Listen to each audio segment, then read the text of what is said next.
Bien, hoy vamos a trabajar con cálculo integral. ¿De acuerdo? Y vamos a trabajar con dos aspectos del cálculo integral. ¿Sale? Primero, vamos a trabajar con el aspecto de la integral definida, mejor conocido como el área bajo la curva. ¿Cuál es la idea de área bajo la curva? Supongamos que tenemos una función f de x, ¿de acuerdo? Y queremos calcular el área en un intervalo cerrado AB que hay entre la función y el eje horizontal. ¿De acuerdo? Nosotros no podemos calcular el área de figuras complejas. Tenemos fórmulas para calcular el área de figuras sencillas, de triángulos, de rectángulos, cuadrados, trapecios, rombos, etcétera. ¿De acuerdo? O sea, tenemos de figuras sencillas, pero de esta en particular, esta que parece jarra de agua o florero, pues como que no. ¿De acuerdo? O bueno, no sé qué parezca esto. No sé. Pero estamos hablando de una figura plana, de una figura, no de un volumen, perdón. No sé, es que no sé qué parezca eso. No, mejor no sé qué parece eso. Ok. La idea original de, de Riemann, que fue uno de los que intentó aproximar primero a esto, dijo, bueno, ¿qué pasa si yo pienso que esto es un rectángulo? Pues si yo pienso que esto es un rectángulo, podría decir, pues la base es b menos a, porque es la distancia que hay entre b y a. Y puedo decir, bueno, puedo tomar tal vez un extremo, y eso es f de a, ¿de acuerdo? Y esto sería una aproximación al área, ¿sale? O podría tomar la misma base, b menos a, y tomar este punto, ¿de acuerdo? F de b. Y sería el rectángulo que hay aquí abajo, y el f de a sería el rectángulo que hay aquí arriba. O podría tomar cualquier punto al azar, ¿de acuerdo? Digamos, un punto por acá. Ahí está. Digamos x, un x, sí. La base sería b menos a. Y esto sería, la altura estaría determinada por f de x, sí, ¿de acuerdo? Y entonces tendríamos, bueno, no hasta allá, sino que se quedaría aquí. Todas estas son aproximaciones válidas. Lo que dice Riemann es, bueno, ¿qué tal si en lugar de tomar un solo rectángulo, tomamos una partición? Una sucesión de n puntos, ¿sale? Tomamos una sucesión de n puntos que contenga a x1, a x2, así hasta xn-1 y b. Una sucesión aleatoria de puntos entre a y b, ¿de acuerdo? ¿Sale? Entonces aquí está x1, aquí por acá anda x2, por acá anda x3 y hasta por acá anda xn-1. Ahí está. Y en lugar de trazar un solo punto, ¿sale? Lo que hace es decir, bueno, pues tengo este intervalo y este intervalo. Los puntos tienen que ser equidistantes, no necesariamente, pueden ser arbitrarios, ¿sale? ¿Y qué punto voy a tomar? ¿El de la izquierda, el de la derecha o cuál? Riemann propone que tomes cualquier punto dentro del intervalo, algún X, sí, ¿de acuerdo? Puedes tomar el izquierdo, el derecho, un punto intermedio. La verdad es que le da exactamente lo mismo, pero la idea es que tú calcules diferentes rectángulos. Digamos, un rectángulo por acá, tal vez otro por acá, otro por acá, ¿sale? Otro por acá. Entonces, de un solo rectángulo, sería f de algún punto dentro del intervalo, digamos que este es el intervalo 1, este es el intervalo 2, este es el intervalo 3, este es el intervalo n. Entonces, sería el x sí del intervalo i por x i menos 1, perdón, por x i menos x i menos 1. Esta es la base, y esto es la altura. Es un punto arbitrario. ¿Por qué? Para que no dependa de nuestras decisiones. ¿De acuerdo? Bueno, pues si lo sumas, sales desde i igual a 1 hasta n, pues esto será una aproximación al área. ¿De acuerdo? Si lo comparan con estos, o sea, vean el pedazo de exceso que tenemos en la integral eh, amarilla y este faltante. O en la roja tenemos este faltante, pero como que se promedia mejor con este exceso. Y aquí el rectángulo verde tiene mucho faltante y poco exceso. Entonces, como que se va, vaya, todos tenemos errores. Sin embargo, por ejemplo, con esta arbitraria que está aquí, tenemos estos excesos, pero como que no se ven tan grandes como el anterior. Obviamente, pues también tenemos faltantes. Tenemos un faltante por acá, otro por acá y otro por acá. La idea es que esos faltantes como que se van promediando, pero pues, sí tenemos un exceso, un faltante final en la suma. Lo que dice Riemann es, bueno, esto mejoró cuando tomamos un número de puntos n. Es decir, la aproximación, esta aproximación al área que se da como la suma desde i igual a 1 hasta n de f de x sí por x y menos x y menos 1, mejoró cuando aumentamos el número de intervalos. Pues la idea sería hacer una sucesión infinita de puntos entre A y B y aproximar el área. La idea es hacer cualquier sucesión, entonces el número de puntos lo que vamos a hacer es hacerlo tender hasta infinito. Si este límite existe, por un lado, pues será el área. ¿Sale? Ahora, si este límite existe para cualquier sucesión infinita de puntos. Y por otra parte, esta va a ser la vamos a llamar la integral de AB de f de x diferencial de x. Ahorita ustedes están en primer semestre. Cuando estén en cuarto semestre, van a ver que no todas las cosas son integrables de manera analítica. Es decir, no para todos vamos a obtener un resultado.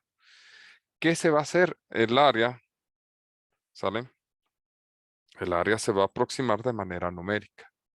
¿De acuerdo?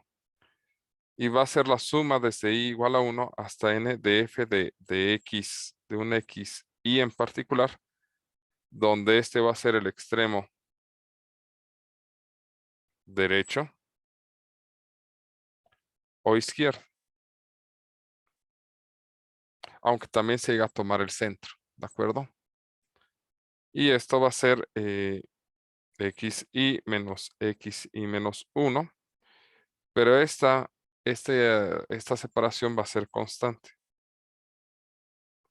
¿de acuerdo? Va a ser b menos a sobre n, y esto se le va a llamar h. Entonces, lo que va a suceder es que esto va a ser igual a h por la suma desde i igual a 1 hasta n de f de x y. Así se van a aproximar haciendo rectángulos del mismo tamaño, ¿sale? Y tomando como la altura, ya sea el punto izquierdo o el punto derecho. En general, desde la perspectiva de Riemann, tiene que ser un punto arbitrario para que no dependa de cómo lo elegimos y demás. No lleve un sesgo como que estén todos a la izquierda, todos a la derecha, porque eso impacta en el resultado y bla, bla, bla. Luego los matemáticos se ponen a divagar, uy, pero rudo, ¿de acuerdo? Bueno, el chiste está en que así se calcula el área a través de pequeños rectángulos, una infinidad para poder aproximar el área, ¿de acuerdo? Bueno, si ese límite existe, tendremos la integral. El detalle pues, es que pues hay que calcular límites para hacer integrales definidas, ¿de acuerdo? ¿Y qué es lo que responde? Pues responde al cálculo del área bajo la curva, ¿de acuerdo? Es decir, si esto se aproxima de manera correcta, lo que habremos obtenido no es otra cosa que el espacio que hay, la superficie que hay aquí, ¿de acuerdo? ¿Sale?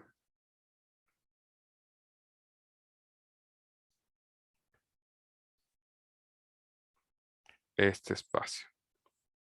Esta cosa que es, no es otra cosa que el área, ¿sale?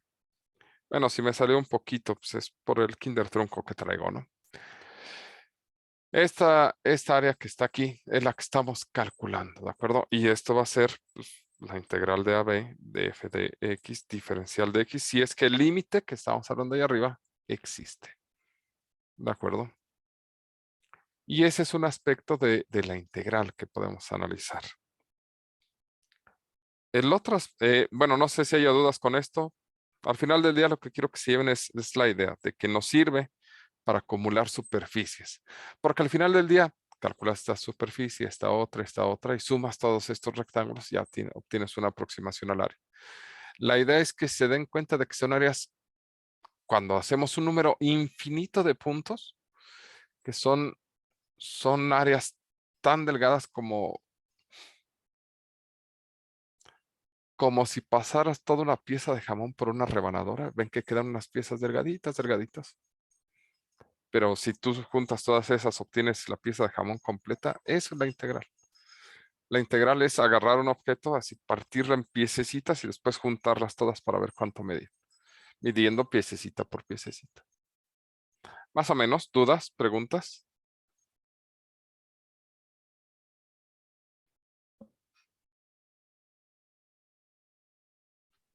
Todo bien, profe. Así, sí. Si nunca lo han visto, pídanle a sus padres que los lleven a una salchichonería a ver cómo rebanan el jamón para que más o menos se den cuenta de cómo se desgasta la pieza. Visualmente es muy atractivo. En fin, a eso tengo hambre. Bueno, el otro aspecto de la integral es el siguiente. Vamos a ver a la integral como una antiderivada. ¿A qué nos referimos con una antiderivada? La idea es que nosotros comenzamos con una función que sabemos que proviene o más bien, esta función es el resultado de una derivada. Ah, pues nosotros queremos conocer, ¿sale? La función, ¿sale? La función primitiva. ¿Qué es esta función primitiva? Esta función primitiva es tal que al derivarla, pues nos da la función que queremos integrar. Es decir, es el proceso opuesto a derivar. ¿De acuerdo? La idea es, nosotros empezamos con esto, pero sabemos que originalmente viene de acá. Viene de una función que fue derivada. ¿Sale? Y lo que queremos es regresar a la función original. Regresar hacia este punto. ¿Por qué? Porque tenemos, tenemos la necesidad de ver de dónde provino este resultado. ¿De acuerdo? Así, profe, mira, aquí está la derivada de la función. Este es el resultado de la derivada. Así de, ok, bueno, ¿qué función derivaste? Y ahí va uno a investigarlo. O simplemente nosotros tenemos, por ejemplo, observación de velocidades y queremos saber cuál es la función de posición. ¿Sale? Que sería la velocidad es la derivada de la posición. Tenemos solamente la velocidad y queremos saber cuál es la función que define la posición, por ejemplo. Entonces, la intención es conocer la función primitiva. En principio, pues no suena tan complicado, simplemente hay que imaginarse las cosas. Por ejemplo, si les dijera la integral de x cuadrada, bueno, pues se trata de buscar una función que al derivarla de x cuadrada. ¿Qué cosa al derivar da x cuadrada?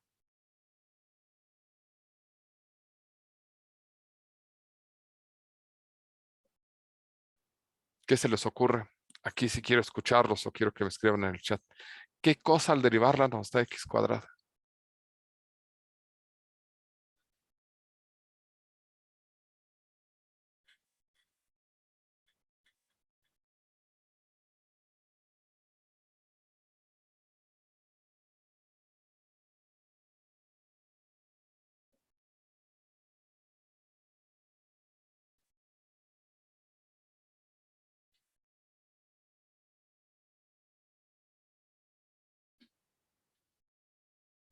Y es cuando uno empieza a pensar en todas sus fórmulas de derivación, ¿de acuerdo? A ver, porque ustedes ya son expertos derivando, ¿verdad? La derivada de x a la n es nx a la n menos 1. Quiero que esto me dé 2, entonces, ¿cuál es el número que debería llevar antes? 3 X cúbica. X cúbica, pero x cúbica me va a dar la derivada de x cúbica, me va a dar 3x cuadrada. Obtengo el 2, pero me sobra un 3. ¿Cómo me quito este 3? Multiplicando por un tercio. Multiplicando por un tercio o dividiendo entre 3. Perfecto. Así si divido entre 3, queda sobre 3 y esto me queda x cuadrada. Perfecto, me parece excelente. Entonces, la primitiva de x cuadrada es x al cubo sobre 3. Perfecto. Y de hecho así se obtienen muchas fórmulas de integración. ¿Sale? Ok, me parece excelente. Pero hay un pequeño detalle.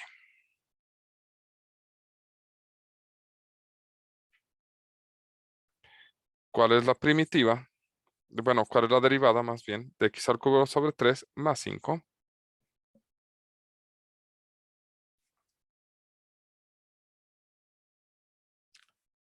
Rápido, ¿cuánto es?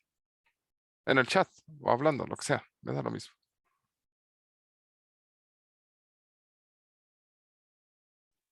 X cuadrado igual.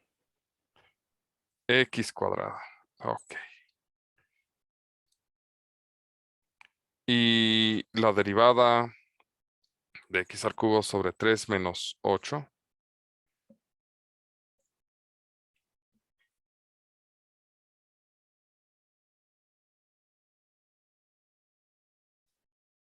X cuadrada. X cuadrada. Bueno, ¿cuál es la primitiva de x cuadrada? ¿Cuál de esas tres funciones es?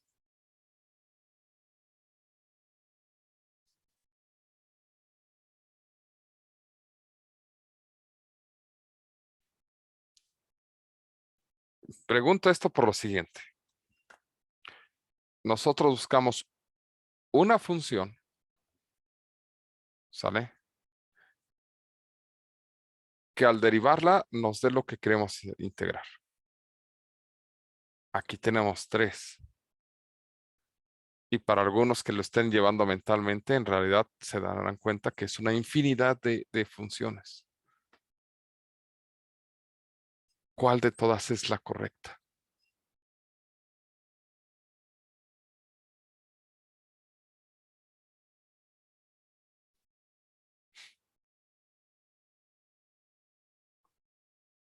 Si es para integrar, ¿no sería la primera? ¿O Eh, cualquiera? pero si nada más quiero una, Pues si es para derivar, pues están bien las 3. Si es para integrar, solo la primera. pero recuerden el fenómeno de lo que estamos analizando. Nosotros iniciamos con la función, la derivamos y después regresamos. Lo que estamos buscando es el regreso. Sabemos que la función se derivó, ¿sale? Y lo que estamos buscando es el regreso.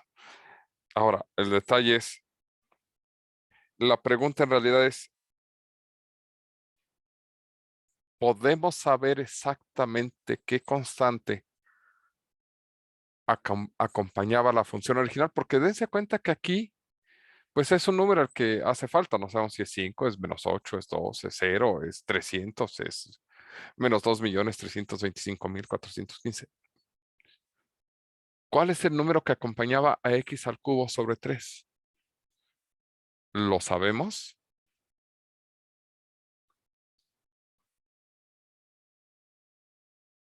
Y si lo sabemos, ¿cuál No, es? No, no lo sabemos. ¿Por qué no lo sabemos?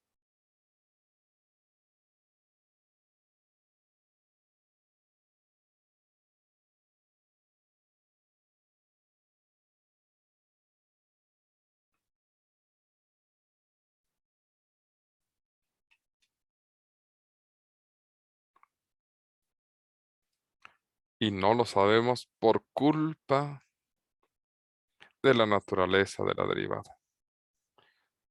¿Cuál es la derivada de una constante? 0. 0. Resulta que la derivada es una aplicación sobre las funciones, ¿sale? La cual destruye información o es una aplicación con pérdida de información, ¿de acuerdo? Las aplicaciones con pérdida de información son muy comunes. Tan es así que no puedes regresar a la expresión original, ¿de acuerdo? Visualmente son comunes este tipo de aplicaciones. Piensen en una fotografía en blanco y negro. Si tú tomas una fotografía en blanco y negro o tienes una fotografía en blanco y negro, es imposible que conozcas cuáles eran los colores originales. ¿Sale? Cuando iluminan fotografías en blanco y negro, iluminan según los colores que creen que estaban ahí, pero eso no es cierto. Hay una pérdida de información. ¿Sale? O incluso lo que estamos viendo en esta pantalla en estos momentos, pues es un plano, pero si estuviéramos viendo una película o algo, tenemos pérdida de información, perdemos la información sobre la profundidad. Se describe artificialmente según alguna perspectiva, pero en realidad en sus monitores no tenemos profundidad. La profundidad que observamos es artificial. Bueno, la derivada destruye las constantes. Hay una pérdida de información con las constantes. Eso significa que no sé cuál es la constante que acompañaba originalmente. Y por lo tanto, lo que tengo que admitir es que no conozco la constante original. ¿Sale? Pero que reconozco la existencia de esta información faltante. Pero reconocer la existencia de esa información faltante nos transforma el resultado. Lo que obtenemos al agregar esta C, ¿sale? Que se llama, el nombre más obvio que se le puede poner es constante de integración, ¿sale? Que es la constante que acompaña la primitiva, la constante original de la primitiva, ¿sale? Lo que estamos aceptando al colocar esto es que no tenemos una única función como resultado. Nosotros queríamos una función y lo que obtuvimos fue una familia de funciones, ¿de acuerdo? Que se comportan para este caso y en todos los casos es similar, ¿sale? Que tienen el mismo comportamiento pero que al variar la constante son distintas, ¿de acuerdo? En este caso tenemos x al cubo sobre 3 como la función que define la familia, ¿de acuerdo? Pero podemos tener más 1, más 2, más 3, más 4, podemos tener una infinidad, menos 1,